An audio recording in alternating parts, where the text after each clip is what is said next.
All right, everyone. Hello and welcome to Local Man Does Podcast. I am your host. My name is Craig Power. I am the broker and owner of Power Realty Advisors. Going a little casual today, and if you can't tell, I am extra pumped. This is the Levitate Festival preview show. It's festival week here in Marshfield, and I have the privilege of bringing you an interview with my good friend. I'm honored he's doing this.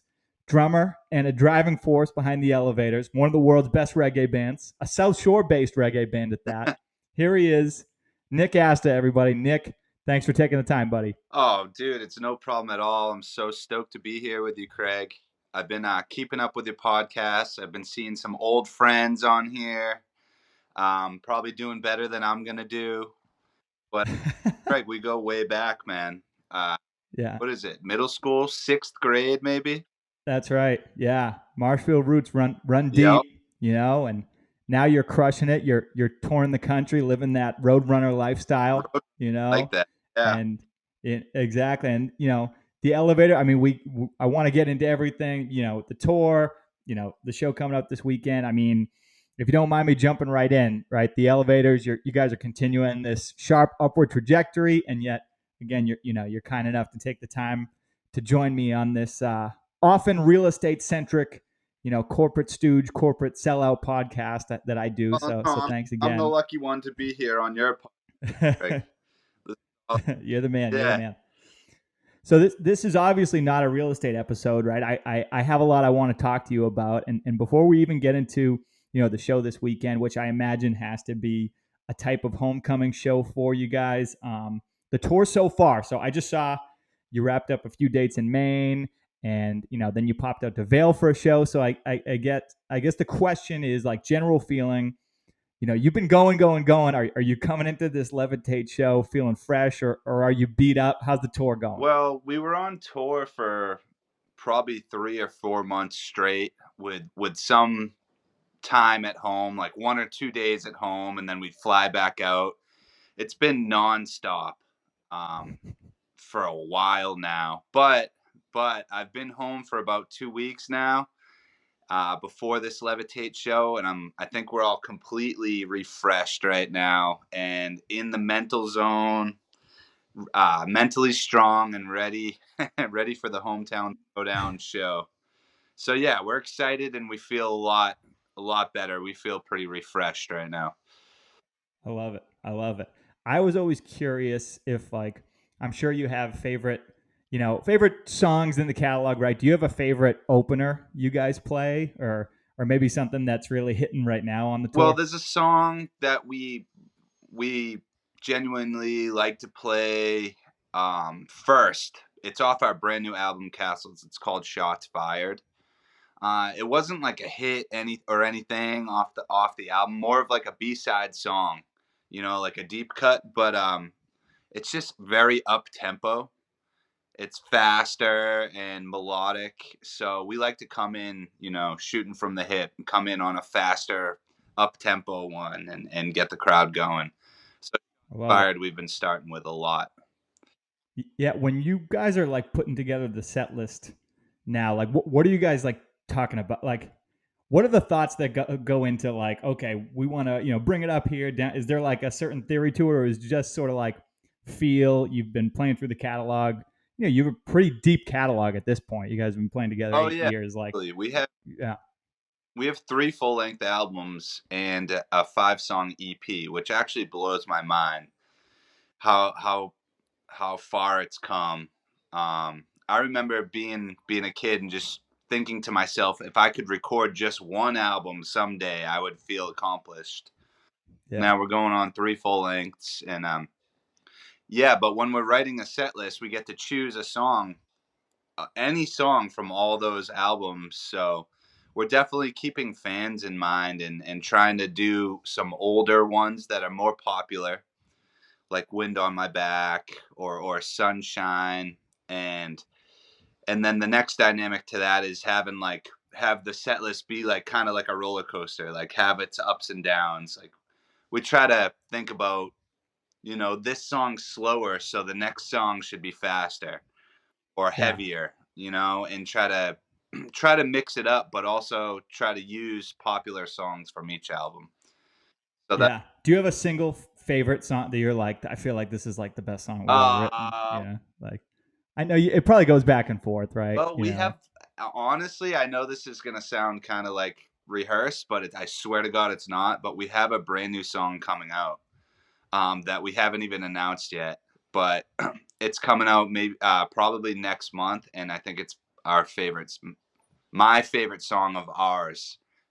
That's okay. So That's a good pitch for yeah, everybody, listening. I, Our millions and millions of I'm viewers. just saying it's different, and I got to really like experiment drum wise. It's not just like straightforward. It's not straightforward reggae. It's totally our own style and our own thing, and it's a different change of pace for us. So I think that Yeah. excites me about it.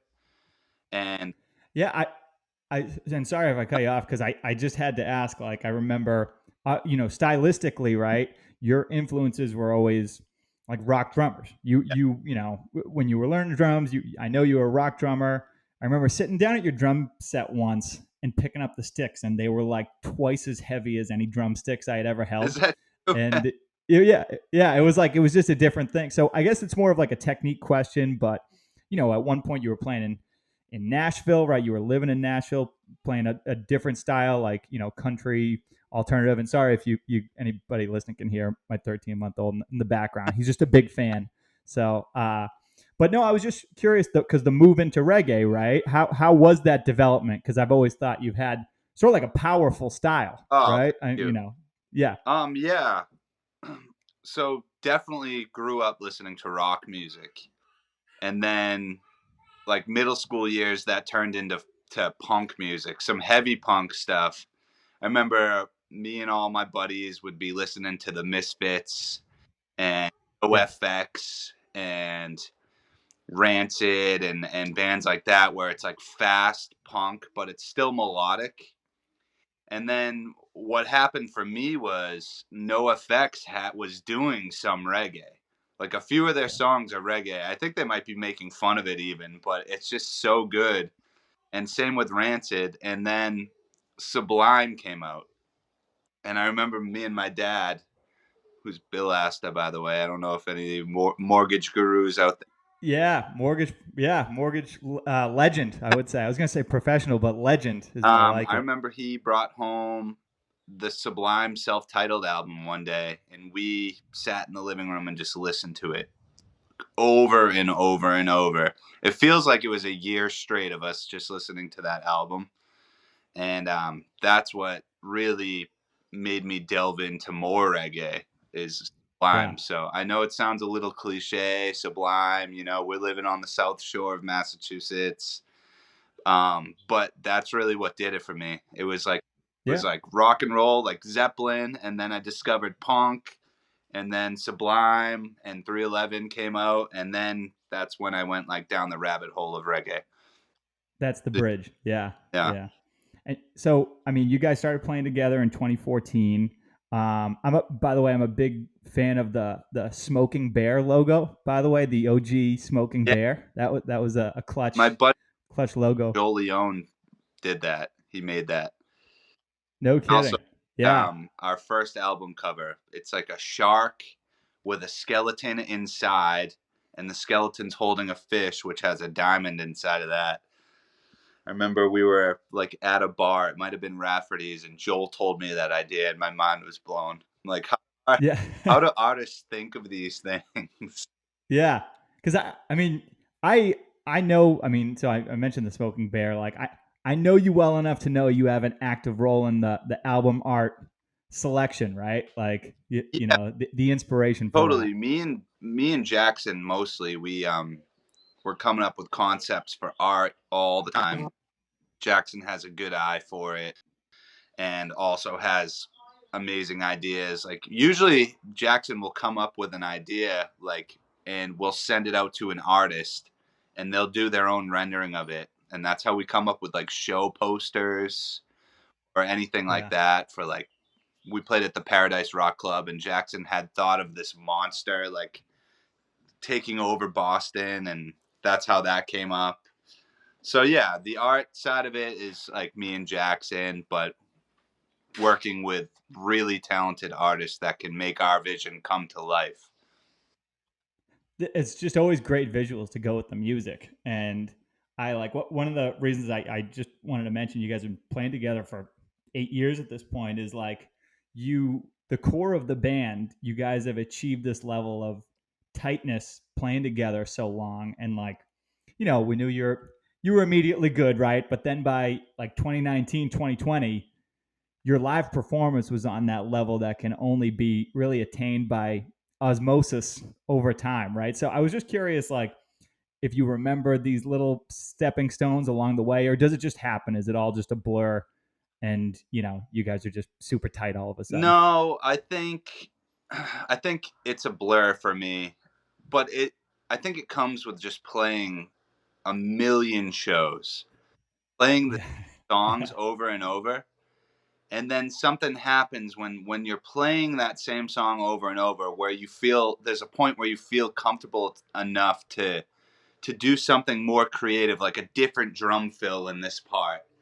And then like Greggy, the keyboardist, will hear me doing that different drum fill every time, lead to him doing something different every time. And it's just over time you become tight.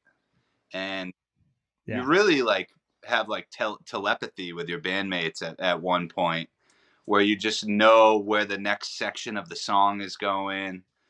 I honestly think we just got pretty lucky that we play so much together, and they're all such talented musicians. I'm going to do a quick shout out for these guys, by the way. Johnny Yeah. Alves from Plymouth, Massachusetts, on lead guitar.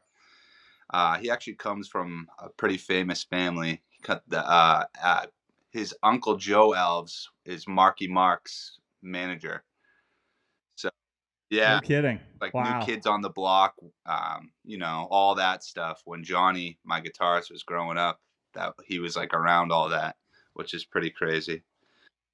Yeah. I had no idea. We That's got awesome. Greg Nectow on keys. He's from Plymouth, Massachusetts too.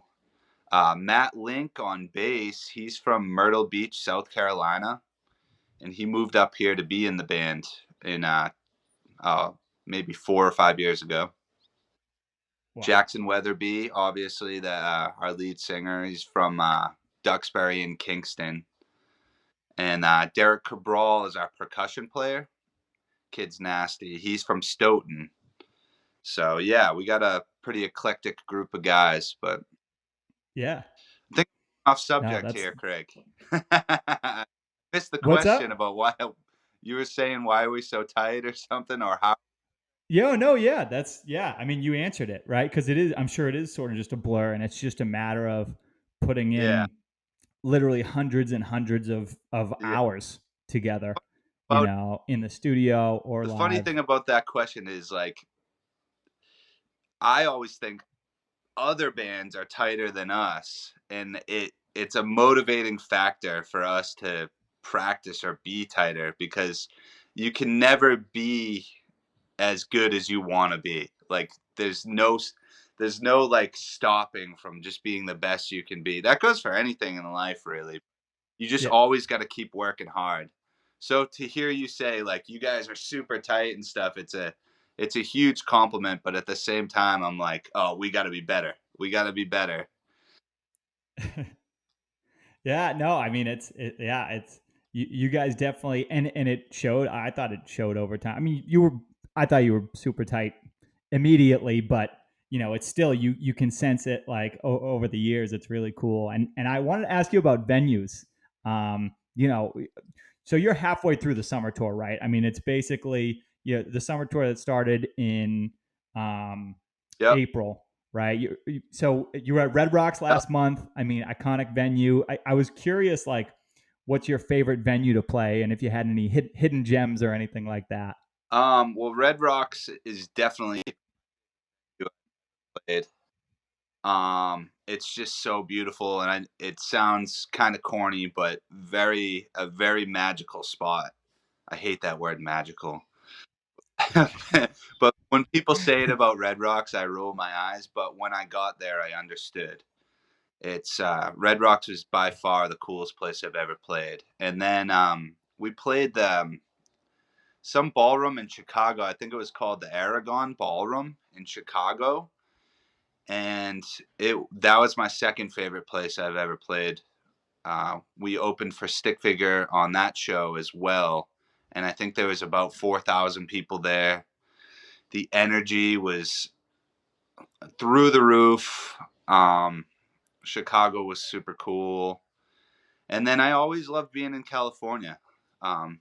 One of my favorite festivals that we've ever played is California Roots. It's in Monterey, California, and that's unmatched for me. Obviously, Levitate is an amazing festival, hometown down, so that's up there on my list as well. But those four Yeah. venues, I'd say, are my favorite by far. Yeah, and we can get into the big, as far as like big energy shows, right? Talk about Levitate this weekend right here in Marshfield. So you guys are going on. The Elevators are on the main stage at 3 p.m. Saturday, and it's going to be wild. I can't wait for the show. I've basically planned my entire summer around it. So Levitate has come a long way, Totally. right? I mean, back when you and I were just a couple, young bucks around here. I remember playing like Beirut in the basement of that place with some guys who work there. I'll let them remain nameless for now. But and by the way, I'm definitely trying, Nick. I'm trying to like leverage this podcast into doing like backstage interviews at Levitate next year. So Definitely. Levitate, call me. We'll do it We can live. do one. I can maybe try to get you backstage and we can do a little blurb back there. Oh, we can do that. We can do Yeah. that. All right. Say hi. Yeah. See, I'm already using this Right, platform. I want to say Bill Asta real quick. This is my dad. There he is, the man himself. Moving on to the music business now. That's right. We're taking over, Bill. A special treat. And I'm pumped to be on it. It's cool. That's right. That's right. We're doing it live. That's awesome. You can ask some real estate questions now, Craig. Please. That'll be the next video. Let's start with credit. You're the man, Bill. Yeah. But yeah, so no, I'm trying to leverage this opportunity with you, Nick, into my backstage Levitate press credential. I'm a retired former Festi kid. I know my stuff, but exactly, so but I just getting back to you guys, and you've played Levitate before, so this feels like it's going to be a friends and family show on steroids for you, right? Totally. Yeah, I'm excited to see everyone. It's like a reunion. You see so many people that you haven't seen in a while, especially me being out on the road. So to come home and see all my dudes, all my best friends, all my best girlfriends that I hardly see anymore, and just be in that environment is really special. It honestly is. And I got to give huge thanks to the Hassett family for even starting this. And then actually our management company, Ineffable Music, has a huge hand in throwing this festival as well. So got to give thanks to them too. That's awesome. Yeah, it seems like the band has always had like a really tight relationship with Levitate. They've always been so good to us. Super lucky in that regard that Levitate has taken such good care of us for a while. Yeah. No, and I'm sure when you guys are, on the road, you have been, right? There's probably at times like a certain get in, get out routine sometimes. I know not for every show or anything like that. Not to say you don't love to travel. I know you do. But these shows at home, right? These a little different? Different from being out on the road? Well, maybe the crowd or even like the pregame, postgame, sort of element. Pregame, postgame. Yeah, I would say like I'm probably gonna pregame here at my parents' house, so it's definitely different. Out on the road, I'm not really pregaming or not feeling at home at all. Like it's always so when we're out on the road, people think we're like out there seeing all these cities and seeing like a bunch of stuff, like doing a bunch of sightseeing or like going to the Museum of Fine Arts in every city and like really living it up. But mostly it's drive 6 hours to the next city, arrive at the venue, like wipe your eyes, wash your face, load all your gear into the venue, play, load all your stuff back out, and then go to the next city. It's really try to eat something that's not going to make you feel like complete shit for the next 48 hours. But yeah, it's a grind, honestly. I wouldn't trade it for anything in the world, but it is work and it is a grind, and we're putting in a lot of work to go to different cities to make these shows happen. And so compared to this one, Levitate, it just feels way more laid back and relaxed, and we get to play, and I get to drive to the venue from my house and meet the boys and just have like a way more zen vibe about it, you know? So it does. Yeah. It does. That schedule, looking at that poster, that you can tell you guys have been on a grind. Yeah, absolutely. Absolutely. And yeah, this. Oh, sorry, no. Go ahead. Didn't mean to cut I'm you the off. type of person that's constantly tired already. So like I've been exhausted. Yeah, this this was selfish, maybe even inappropriate to ask, but the last couple of years, you guys have done a little, Rexicana run here in Marshfield. I mean, I see a nice, comfy gap in the schedule at the end of July before you head out to California. Can we maybe make that happen, or maybe we'll take that off. Actually, no, we're about to announce. I don't care. We're gonna announce it anyways. So we're about to announce a backyard show. Nice. We're breaking news, baby. Rexicana show. I think it's in September. I don't have the exact date in front of me, but it's going to be one night at Levitate Backyard, and that one's going to be a blast too. That's incredible. That's going to be an unreal. I think atmosphere. We're announcing in the next couple days. So cool. Well, hey, I think you just announced the second this goes up, so we'll see what happens. But so before you go, I got a quick lightning round of music and tour and life questions for you. So let's play this game, okay? This is what the people really want to know. All right, you go with this? Yeah, let's do it. All right, lightning round begins now. What's the best concert you've ever seen? Oysterhead. Nice. Wow, that's a great selection. Okay, I won't ask you to elaborate unless you want to. Well, do they know who Oysterhead is? Do people? It's Danny Carey, right? Is that Danny Carey and Trey Copeland from The Police, the drummer?